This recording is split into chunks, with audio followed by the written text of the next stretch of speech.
এই ভিডিওতে আমরা কথা বলবো বিএনএস সেকশন 109 এর ব্যাপারে। ধারা 109 সেকশন 109 অ্যাটেম্প্ট টু মার্ডারকে ডিফাইন করে। এখানে মার্ডারের অ্যাটেম্পটকে পানিশেবল করা হয়েছে, মানে ডেথ না হয়ে সে বেঁচে গেছে। Whoever does any act with such intention or knowledge and under such circumstances that if he by that act caused death, he would be guilty of murder. যদি কেউ এই ইন্টেনশন আর নলেজের সাথে এমন অ্যাক্ট করে, যদি ডেথ কজ করে দিত, তাহলে মার্ডারের জন্য দায়ী হতো। মানে এমন অ্যাক্ট করে যেটি মার্ডার করার জন্য অ্যাটেম্প্ট করেছিল, তখন shall be punished up to 10 years and shall also liable to fine.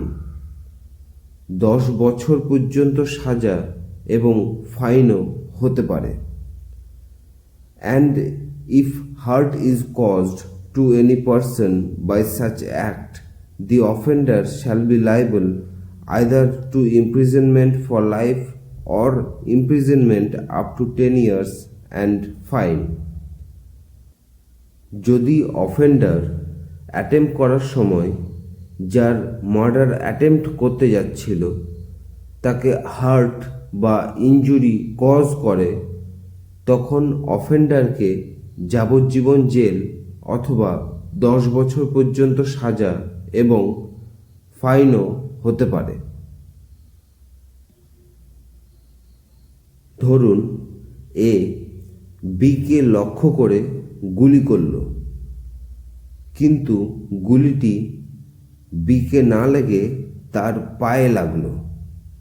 বিয়ের পায়ে ইনজুরি হলো, তখন এক্ষেত্রে এর যাবজ্জীবন জেল অথবা 10 বছর পর্যন্ত সাজা এবং ফাইনও হতে পারে।